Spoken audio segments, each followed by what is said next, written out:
ବନ୍ଧୁଗଣ ଆଜିର ଏହି ଭିଡ଼ିଓଟି ଆପଣମାନଙ୍କ ପାଇଁ ବହୁତ ଅଧିକ ଗୁରୁତ୍ୱପୂର୍ଣ୍ଣ ରହିଅଛି। ଆପଣମାନେ ଯଦି ଭଗବାନ ଶିବଙ୍କୁ ମହାଦେବଙ୍କୁ ସଚ୍ଚା ହୃଦୟରେ ଭକ୍ତି କରୁଥାନ୍ତି ଏବଂ ଆପଣମାନେ ଯଦି ମହାଦେବଙ୍କର ସଚ୍ଚା ଭକ୍ତ ଅଟନ୍ତି ତାହେଲେ ଭିଡ଼ିଓଟିକୁ ଶେଷ ପର୍ଯ୍ୟନ୍ତ ନିଶ୍ଚୟ ଦେଖନ୍ତୁ। ବନ୍ଧୁଗଣ 15 ଫେବୃଆରୀ 2026 ରବିବାର ଦିନ ପଡ଼ୁଅଛି ପବିତ୍ର ମହାଶିବରାତ୍ରି ବା ଜାଗର ପର୍ବ। ଏହି ମହାଶିବରାତ୍ରି ଦିନ ଗୋଟିଏ ଜିନିଷ ନିଶ୍ଚୟ ଖାଇ ନିଅନ୍ତୁ। ପୁରା ବର୍ଷ ଆପଣଙ୍କର ଘରେ ଧନ ଅର୍ଣ୍ଣର କମି ହେବ ନାହିଁ। ଘରକୁ ବହୁତ ମାତ୍ରାରେ ଧନ ଆଗମନ ହେବ। ମହାଶିବରାତ୍ରି ଉପଲକ୍ଷେ ଆପଣମାନଙ୍କୁ ହାର୍ଦ୍ଦିକ ଶୁଭେଚ୍ଛା ଏବଂ ଶୁଭକାମନା। ଏବଂ ଏହି ଦିନରେ ମହାଶିବରାତ୍ରି ଦିନ ବହୁତ ସାରା ବିଶେଷ ଶୁଭଯୋଗ ନିର୍ମାଣ ହେଉଅଛି। କେତେ ଗ୍ରହମାନଙ୍କର ମିଳନ ହେବାର କାରଣରୁ ଏହି ଦିନ କେତେ ପ୍ରକାରର ରାଜଯୋଗ ଧନଯୋଗର ନିର୍ମାଣ ମଧ୍ୟ ହେଉଅଛି।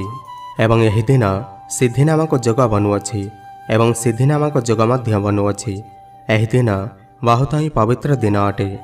ଭଗବାନ ଶିବଙ୍କୁ ମହାଶିବରାତ୍ରି ବହୁତ ହିଁ ପ୍ରିୟ ଅଟେ।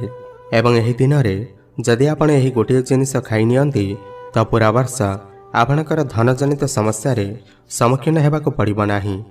ଜୀବନରେ ଖୁବ୍ ସୁଖ ସମୃଦ୍ଧି ଆସିବାକୁ ଲାଗିବ ଏବଂ ଭଗବାନ ଶିବଙ୍କ କୃପା ଆପଣଙ୍କର ଉପରେ ସର୍ବଦା ଲାଗି ରହିବ।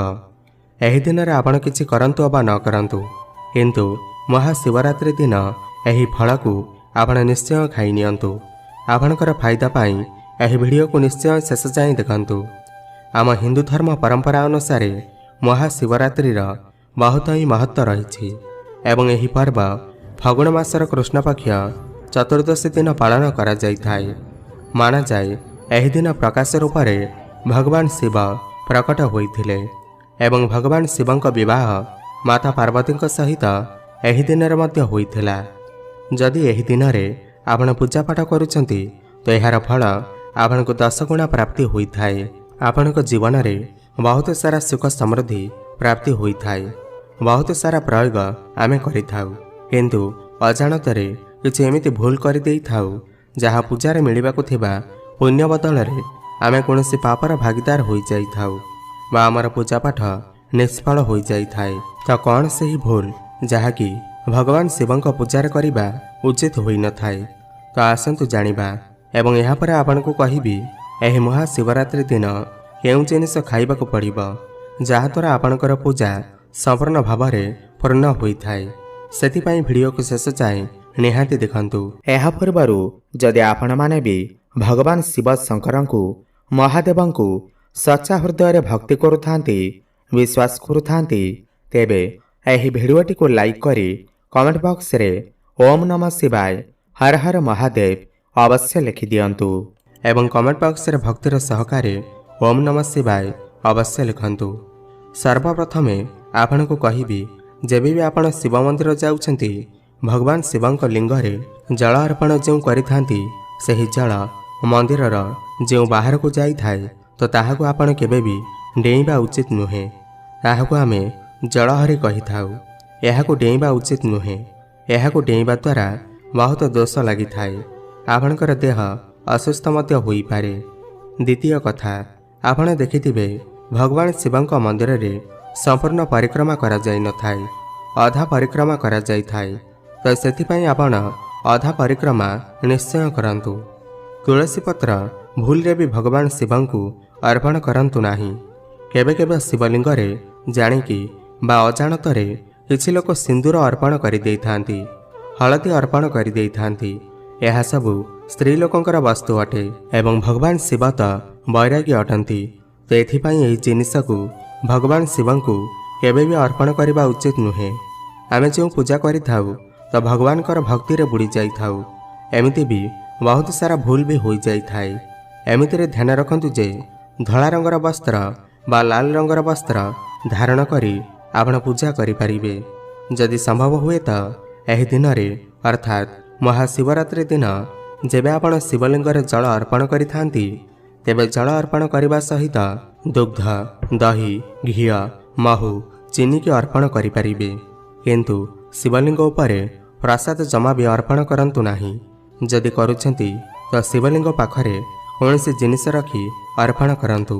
ଯଦି ଶିବଲିଙ୍ଗରେ କୌଣସି ପ୍ରସାଦ ଅର୍ପଣ କରିଥାନ୍ତି ତ ତାହାକୁ ଭଗବାନ ଗ୍ରହଣ କରିପାରନ୍ତି ନାହିଁ। ତ ସେଥିପାଇଁ ଶିବଲିଙ୍ଗ ପାଖରେ ପ୍ରସାଦ ରଖାଯାଇଥାଏ। ମହାଶିବରାତ୍ରି ଦିନ ଯଦି ଆପଣ ରାତି ସମୟରେ ପୂଜା କରିଥାନ୍ତି ତ ଏହାର ଫଳ ଅଧିକ ମାତ୍ରାରେ ମିଳିଥାଏ। ଏମିତିକି ମହାଶିବରାତ୍ରି ଦିନ ଉଜାଗରର ମଧ୍ୟ ବିଧାନ ରହିଅଛି। ଭଗବାନ ଶିବଙ୍କୁ ଭୁଲରେ ବି କିଛି ଏମିତି ଫୁଲ ରହିଛି ଯାହାକୁ ଅର୍ପଣ କରିବା ଉଚିତ ନୁହେଁ। ଆପଣ ଯେବେ ଭଗବାନ ଶିବଙ୍କର ପୂଜା କରିବେ ମହାଶିବରାତ୍ରି ଦିନ ଭଗବାନ ଶିବଙ୍କ ସହିତ ମା ପାର୍ବତୀଙ୍କର ପୂଜା ମଧ୍ୟ କରନ୍ତୁ। ଦୁଇ ଠାକୁରଙ୍କର ଆଶୀର୍ବାଦ ଆପଣଙ୍କୁ ପ୍ରାପ୍ତ ହେବ। ବିନା ବେଲପତ୍ରରେ ଯଦି ଭଗବାନ ଶିବଙ୍କର ପୂଜା କରନ୍ତି ତ ଆପଣଙ୍କର ପୂଜା ଅଧୁରା ରହିଯାଇଥାଏ। ତ ଏଥିପାଇଁ ଆପଣ ବେଲପତ୍ରରେ ପୂଜା କରନ୍ତୁ। ସେହି ବେଲପତ୍ରରେ ଚନ୍ଦନ କେଶର ଆଣି ପାଣିରେ ମିଶାଇ ସେହି ପତ୍ରରେ ଓମ୍ ଲେଖନ୍ତୁ ଏବଂ ରାମ ଲେଖନ୍ତୁ। ତାପରେ ଶିବଲିଙ୍ଗ ଉପରେ ନମଃ ଶିବାୟ କହିକି ବେଲପତ୍ରକୁ ଓଲଟା କରି ଅର୍ପଣ କରନ୍ତୁ। ଏପରି କରିବା ଦ୍ୱାରା ଭଗବାନ ଶିବ ବହୁତ ହିଁ ପ୍ରସନ୍ନ ହୋଇଥାନ୍ତି। ଭଗବାନ ଶିବଙ୍କ ପୂଜାରେ ଅକ୍ଷତ ନିଶ୍ଚୟ ଅର୍ପଣ କରନ୍ତୁ। ଅକ୍ଷତ ଅର୍ପଣ କରିବା ଦ୍ୱାରା ଜୀବନରେ କେବେ ବି ଧନର କମ ହୋଇନଥାଏ। ଯେମିତିକି ଚାଉଳ ଖଣ୍ଡ ହୋଇନଥିବ, ଯେପରିକି ଗୋଟା ଚାଉଳ ରହିବ। ଏହି କଥା ବିଶେଷ ଧ୍ୟାନ ରଖନ୍ତୁ। ତା ସହିତ ଭଗବାନ ଶିବଙ୍କ ପୂଜାରେ କଳା ବସ୍ତ୍ର ପିନ୍ଧି ଜମା ବି ପୂଜା କରିବା ଉଚିତ ନୁହେଁ। ଏହାଦ୍ୱାରା ଭଗବାନ ଶିବ କ୍ରୋଧିତ ହୋଇଯାଇଥାନ୍ତି।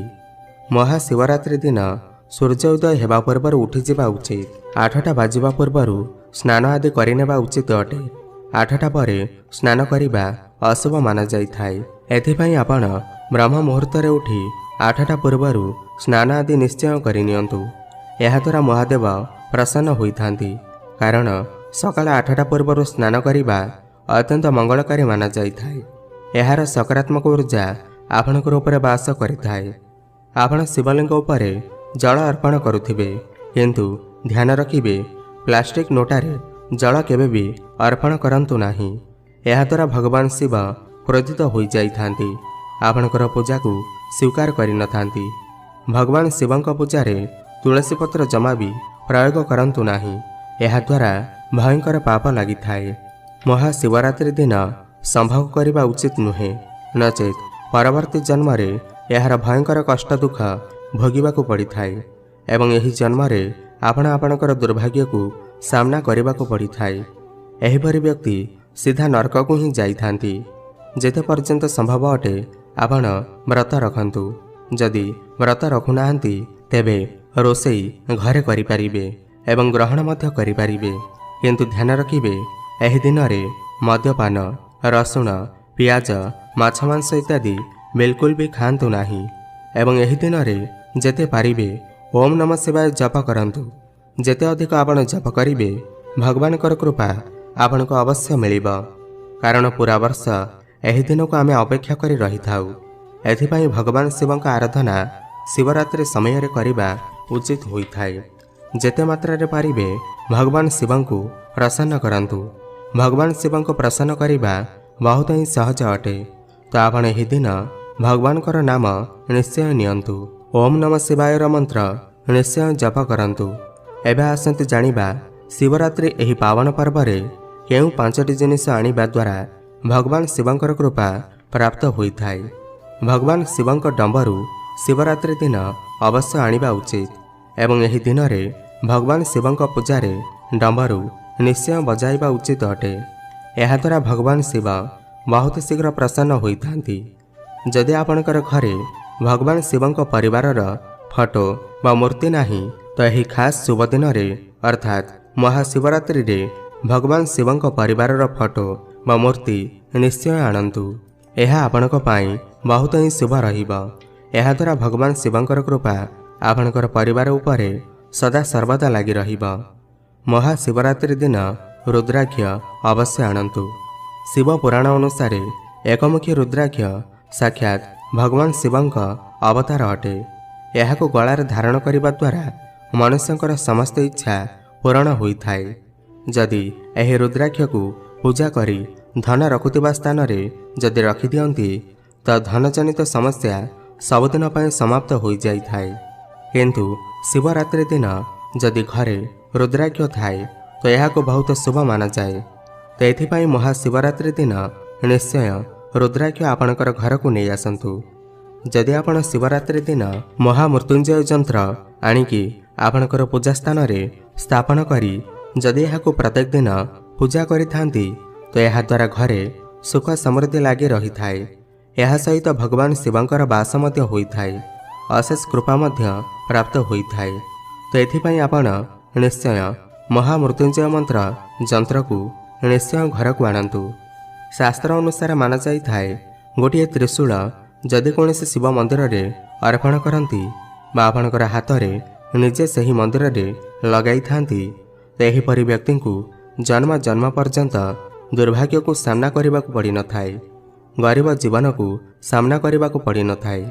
भगवान शिवंक कृपा एहीपरि व्यक्ति ऊपर सदा सर्वदा लगी रही थाए।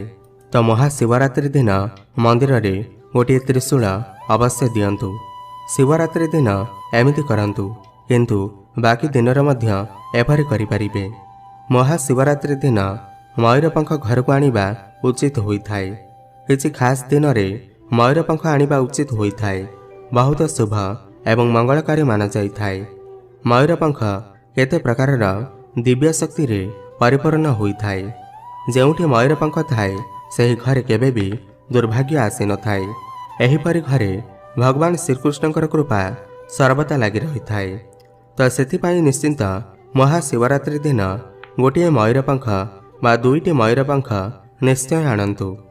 शिव पुराण अनुसार माना जाई थाए महाशिवरात्रि दिन व्रत रखिथिबा व्यक्ति माने एही फल को अर्थात दुदुरा गछर फल को खाइबा उचित होइथाए, किंतु एहार मंजी विषाक्त होइथिबारु एहाकु चाखि नियंतु किंबा मात्र टिकिए खांतु, किंतु निश्चय खांतु। एहा द्वारा व्रत पूरा होइथाए। एही दिन रे भांग मध्य खाई पारिबे। भांग खाइबा द्वारा संपूर्ण फल प्राप्त होइथाए। जदि आपण भांग खाउ नाहंती तो एहाकु किछि मात्रा रे चाखि नियंतु, नचेत आपणकर व्रत अधूरा रहिजिब। एहा द्वारा भगवान शिव बहुत शीघ्र आपणकर ऊपर प्रसन्न होइथांती एवं आपणकर व्रत पूर्ण होइथाए। तो यही दुईटी जिनिस को निश्चय महाशिवरात्रि दिन आपण खाई नियंतु। तो आशा करुछि आपण मानको यह भिडियोटी पसंद आसीथिबा। जदि पसंद आसी थाए निश्चिंत भावरे गोटे लाइक करंतु एवं कमेंट बॉक्स रे भक्तिर सहकारे ओम नमः शिवाय निश्चय लिखंतु। प्रभुंक कृपा हेउ आपणकर जीवनर प्रत्येकटी दुख कष्ट निश्चय दूर हेबा। एवं यही भिडियो को आपणकर पाखरे सीमित रखंतु नाही, जेते पारिबे सांग परिजनक सहित बहुमात्रा रे यही भिडियो को शेयर करंतु।